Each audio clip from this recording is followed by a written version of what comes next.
Wake up, buyer payer people. It's a beautiful day. Go grab yourself another cup of joe and say hello to Jim and Michelle Rhodes on the Buy Here Pay Here morning show. Take it away, you two.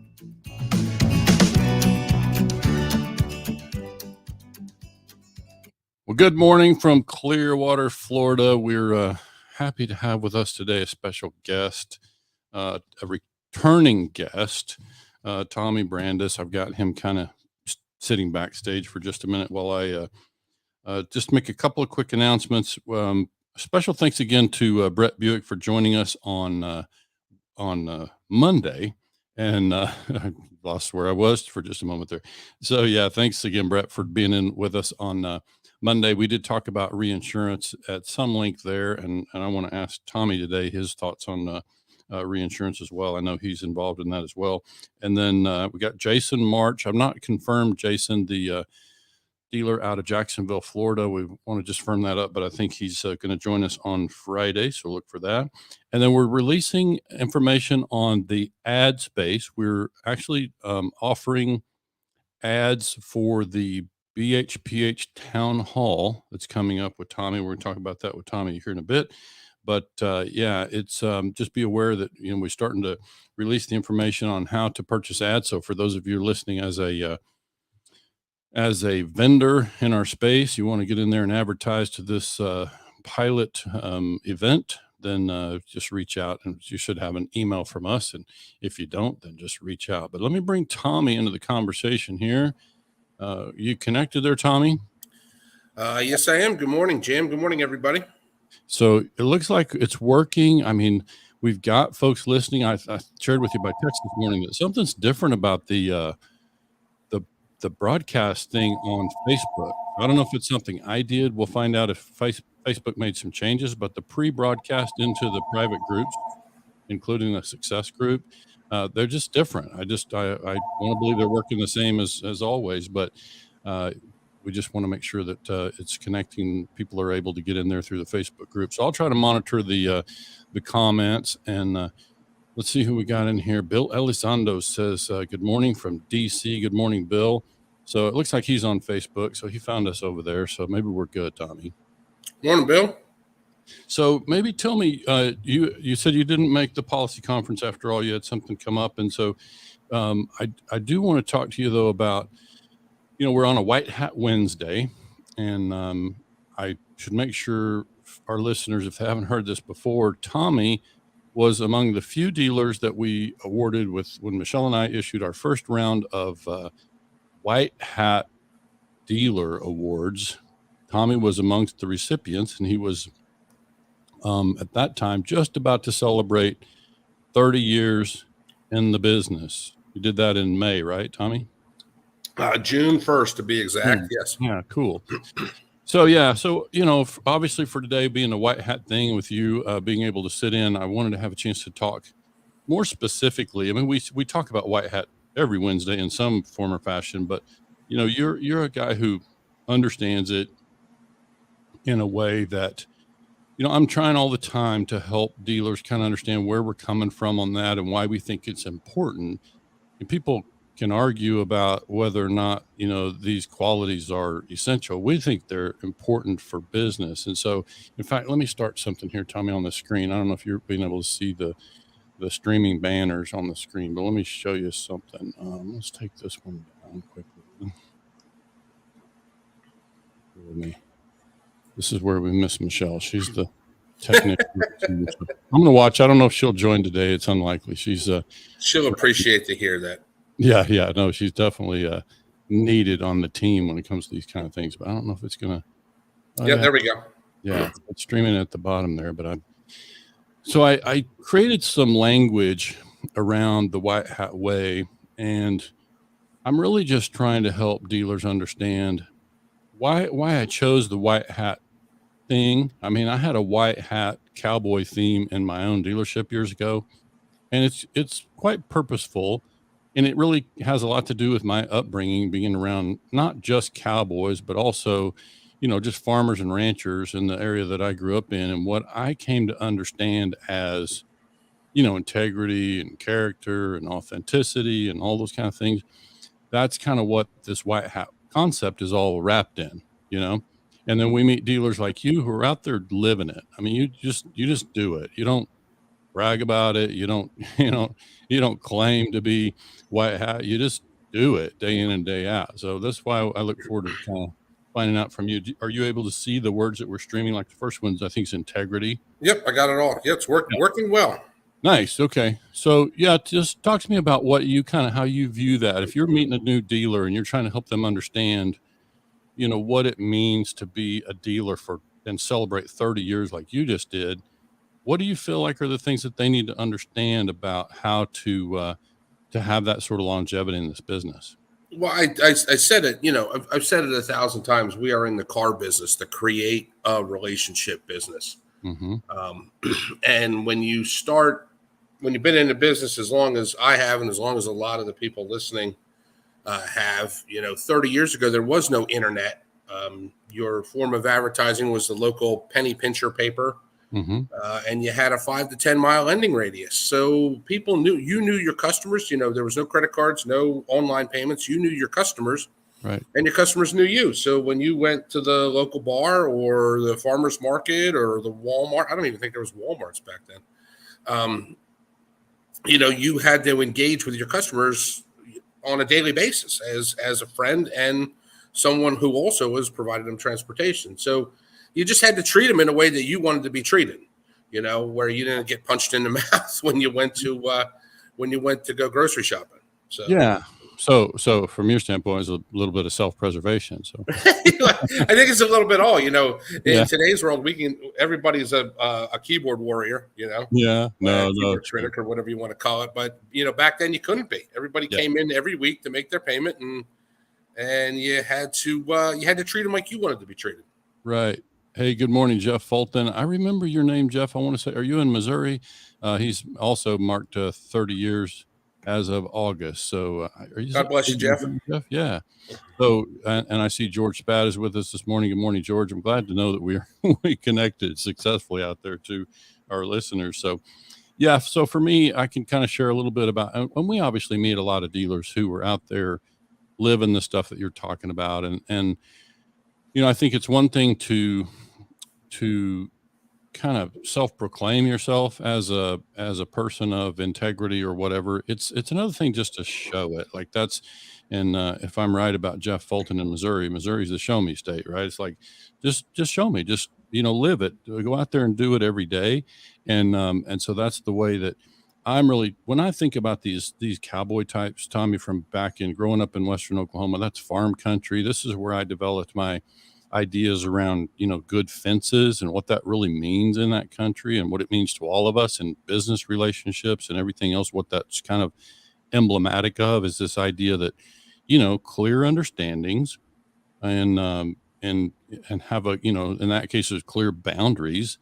And it was also just people being honorable, right? Is like how we just saw a business done on a handshake. We saw people,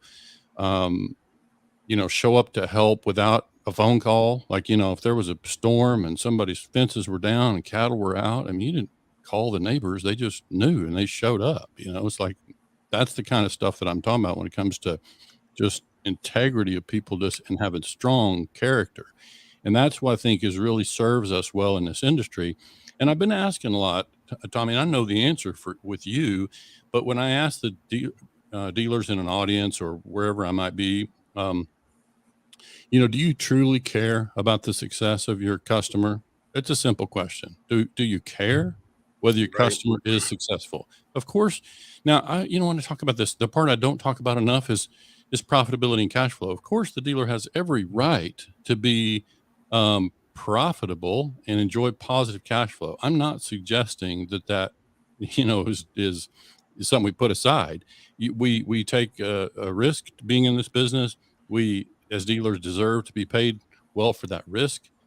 I'm simply trying to bring forward the idea that we can be profitable, we can enjoy positive cash, and we can create a business that's very sustainable. It's very healthy. It's able to weather storms. It's able to, and that's what I mean mostly by sustainable. It's able to stay, you're able to stay in business long term by just adopting these practices and principles. Yeah, So your that's thoughts?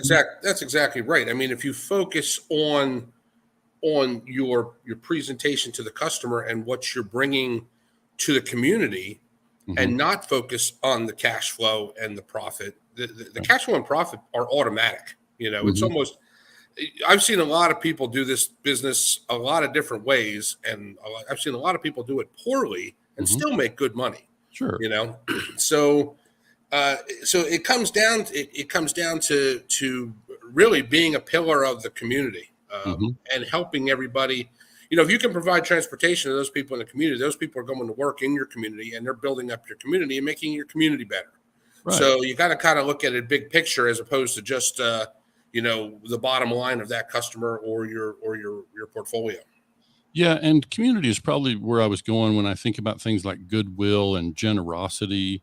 It's really about, stepping forward and again showing that you truly care about the success of your neighbors, who many of them happen to be your customers, and we step out there, and by being generous, I don't that doesn't always mean financially. It doesn't mean we're, bringing out our checkbook and writing checks to the local nonprofits as much as it just means that we're generously giving and helping, like our dealer friend Russell Moore out in Texas, talks about, come up with reasons to say yes, right? Come up with reasons to Exactly.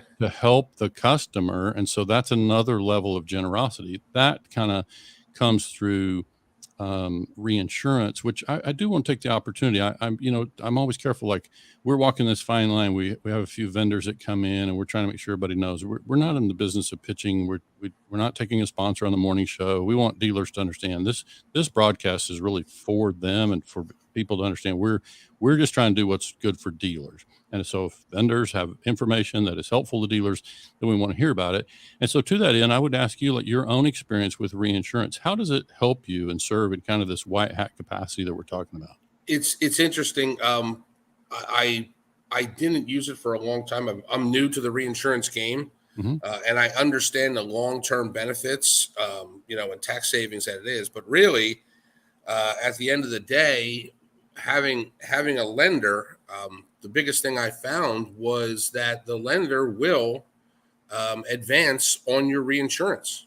Oh, good. Okay. So you can get that reinsurance from your lender, and you can reserve that, and then you have, when you're a small dealer like me or a lot of people out there, then you have cash in the bank, to cover those warranty claims. It makes it easier to say yes to the warranty claim when you got cash in the bank set aside to cover that claim.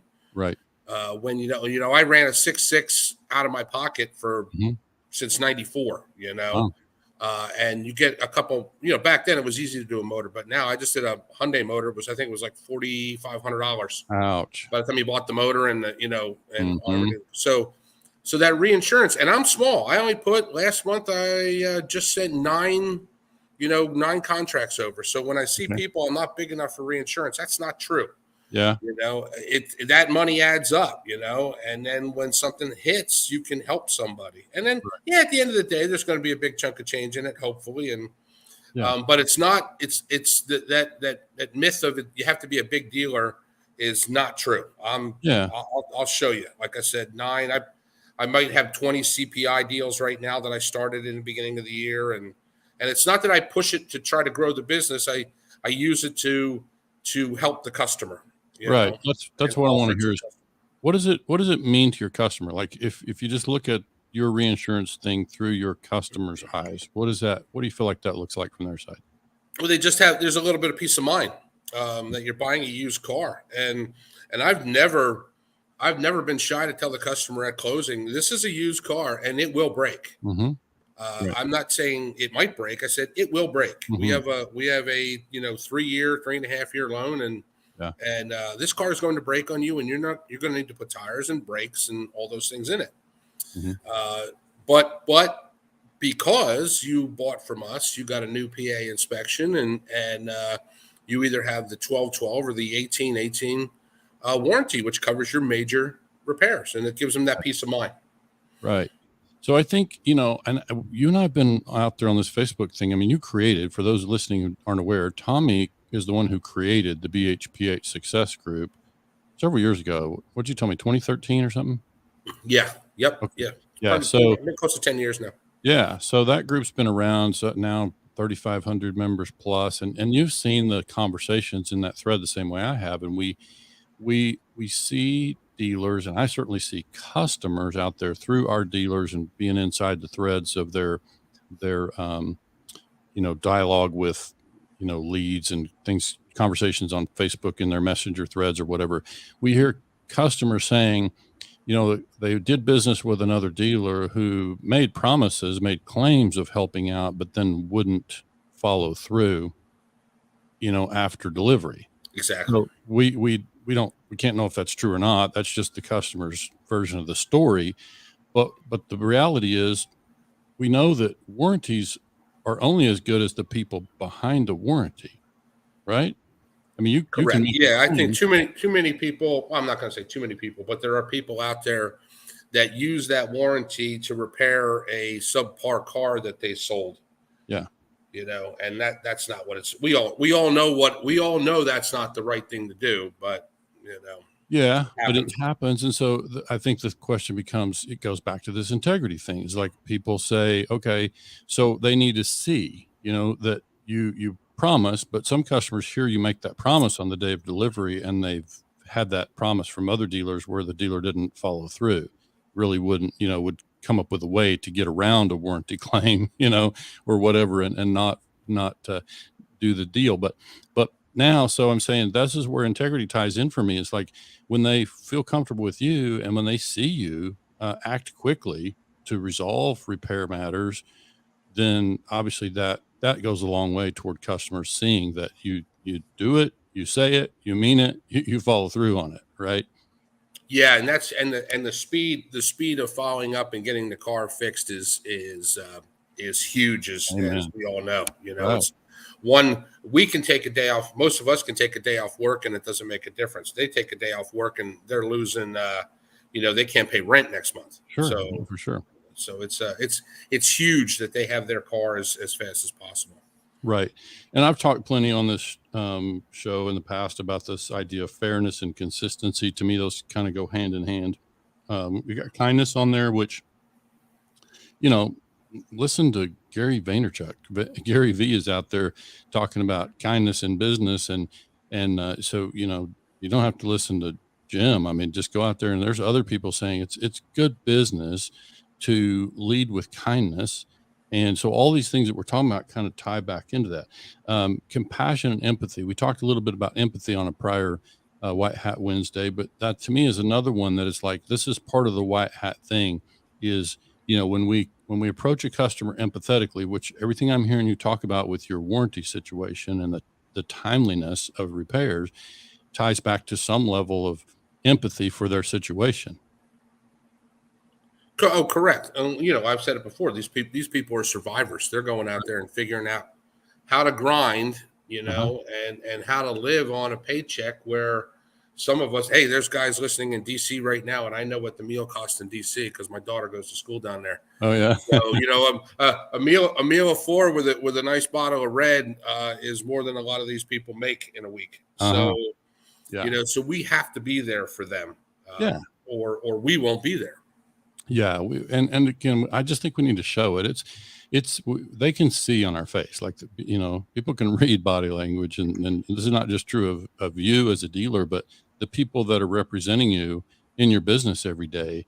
We need them to show real empathy. That doesn't mean they say yes to everything the customer expects, but they can also do whatever the job is. They can do that and show empathy in doing it. Do you agree? Yeah, I agree 100%. And the great thing about being transparent and showing empathy and being upfront with the customers, you can say no just as easy as you can say yes, and they will take that no. Yeah. It's when I learned the ability to say no, it's amazing how many customers just go, oh, okay, well, and they go fix their car. It's staggering, but that's all how you set it up. From the beginning, and being just completely authentic and transparent with them up front. Yeah, for sure. I take a minute here to check in on some of our listeners. I mentioned George Spat is in there. He says, buy here, pay your dealers are still the neighborhood lender. It's just a little larger neighborhood. So Correct. that's part of how that works. And then let's see, we got a good morning from, I know who that one is. Jeff Fulton did confirm Kansas City, which of course is some in Kansas and some in Missouri. It sounds like he might be on the Missouri side. And then we got a howdy from Chantel with Agora in Texas. Good morning, Chantel. So, Tommy, I want to take a minute to talk about the town hall. We're now inside 30 days from the town hall. Yeah, and it's pretty exciting. Yeah, no, it's great. We've got a really nice agenda coming up. I didn't think to get it ready where I can show it to people, but I can certainly look at it on my side, and we can talk about what is happening there. I know we're kicking off the day with just people who are listening in who haven't heard about this thing. We're basically broadcasting live from Tommy's location all day. I'm saying all day from Quakertown, PA.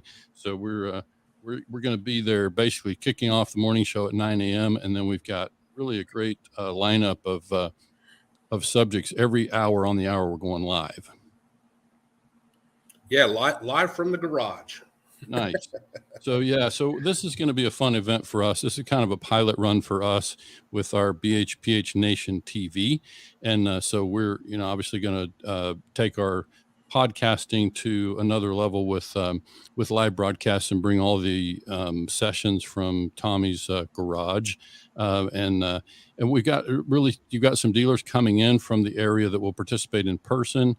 People can join us virtually and can come and go throughout the day, but we, like I said, we'll be making everything available live through these same channels, on the day of the event. So I'm loading up that agenda now so I can share a little bit about that, but you might talk to me about the folks and what you hope to accomplish, throughout the day of being there. Yeah, it's going to be a lot. It's going to be a lot of fun. I see these when Jim and I were talking about different things, and I wanted to have Jim basically come in and take a peek at my dealership. We've been, friends for a long time. So this was a way to bring him in and say, well, I think we can give something back to the industry. So I got some of my friends who are also local dealers, and I invite anybody else out there. If you're close to Quakertown, Pennsylvania, which isn't far from Philly or Allentown, you want to drive in or fly in, I got rooms down the street at a nice Marriott, and I just think it's going to be a good time to just openly talk and chat, kind of like we're doing right now. Yeah, we're just going to be sure. With more time and more topics. Yep. So I've got that agenda up. I didn't get where I could share it on the screen, but I can share with our listeners that 10 a.m. we're doing that Hot Topics Roundtable.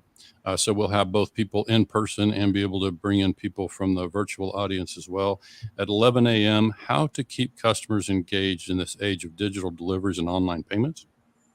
At noon, we're having what I'm calling a capital conversation to kind of get away from the language of a capital panel. We've got commitments from some of the top folks in our industry who are in the capital business, and we're not going to talk about their products and compare their products and solutions as much as we're going to talk about what's happening in the larger capital market, Wall Street, larger economy, and how does that affect funding and the flow of capital in and out of the subprime space, in the future here. So what does that really mean to Main Street buy here, pay your dealers is really what we're trying to drill down to. And then at 1 o'clock, I've got, and again, this agenda is tentative. These times could change, but Terry McCauley is going to do a lunch and learn to a sales training at 1 o'clock. All these times are Eastern. And then the best and worst of buy here, pay here on social media. I'm looking forward to that one. Like, we're just going to talk about some of the good, the bad, and the ugly that we see from out there. We see most of that right in buy here, pay here success. Yeah, for sure. And there's a lot of, and we won't be calling anybody out picking up, but we probably will have some truncated posts out there that we can point to and talk about, what we see. There's some stuff out there where, and, listen, all dealers, as you get in this business and you make mistakes, some are more expensive than others. And, some of them learn the hard way, some of the stuff not to do, which leads me one quick thing, Tommy. I want to make sure we got a little time left. I want to touch on, I got a message through our event thread this morning about mentorship, somebody looking for mentorship. as you and I've talked about, and we've already started modeling out, I've actually got a mentorship track set up for you. We just haven't publicized it yet and finalized anything, but we've created this platform through our BHPH Institute platform that will allow us to bring mentors to dealers, so that not necessarily coaches and consultants, but experienced dealers being able to, be available to make themselves available to inexperienced dealers through, what I'm calling a mentor for hire program. So I'm really excited about what that can be, because it lets us, connect mentors with mentees. And I know you've been interested in doing that. We've got some others who have stepped forward with a willingness to do that. So we're chipping away at that. We're looking forward to getting that introduced one day soon. Yeah, I'm excited about that, because that's where, I learned from everybody. I'm not the smartest. I'm a C's gets degrees guy, and So what? I'm just a good. You're a what? I'm a C's gets degrees. Okay. Okay. Got it. And I said I'm not that smart. I'm just a good listener, and I was blessed with mentors along the way. From the Bruce, who hired me in '92, all the way up through different 20 groups and multiple 20 groups I've been in, and people I've met and friends I've made, and a lot of the names on this page. And now it's time just to give back, because I wouldn't be sitting here today, talking to everybody if I didn't have those people. So I want to be that guy, that kind of helps. I look at my sales manager, Gunner, is 24, and he's got more talent, than I ever had. And I just, I'm looking at, there's other guys out there like that, and I want to be able to give back and try to help them, grow. And, yeah. Well, I like his chances. I haven't met Gunner yet, but if he's got lots of talent and he's got an excellent white hat mentor, he's got a great opportunity for success. So that's cool. And the industry needs, more of those folks. But we, I realized I messed up. We're like 27 minutes in, and I haven't even talked about this white hat contest. I don't see anybody chiming in about it, but I was prepared to have a little contest today. Obviously, we'll just have to save that for a future episode. Maybe you can come back and join us on a future Wednesday, and we'll kick off. I think we should put it out to the nation and the pages and get that, get some entries and make a show of it. I'm prepared to put some prizes behind it. So we just need to, start hearing ideas from people. And it doesn't matter to me whether it's on the sales side, collection side, just kind of community goodwill events. I just want to hear the white hat stories, so we can try to spotlight those things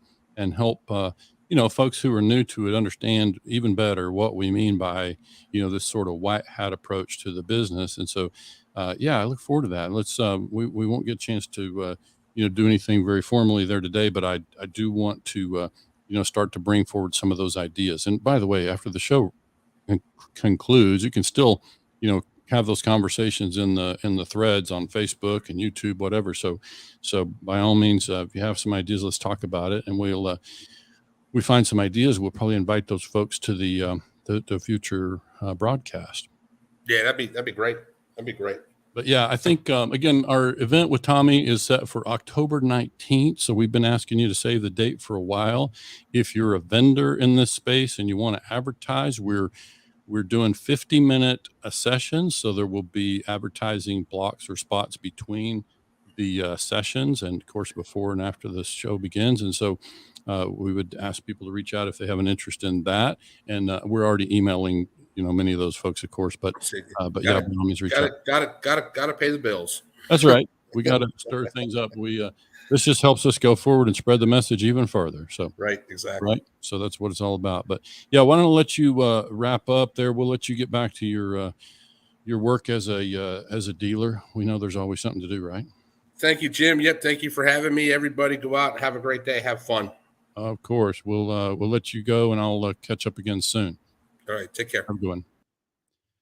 So again, thanks for tuning in today, folks, and hope you, as always, enjoy hearing from Tommy. Like I say, a 30-year dealer who really he lives it. He's out there, taking care of customers in a really uncommon way. And so we just like to spotlight that and like to have, dealers hear about, how it is that he's done it for 30 years and the attitude that he brings to to all of that. So we hope that was helpful. And again, I'll remind you, I'll reach out to Jason March and verify that we've got Jason to join us on Friday.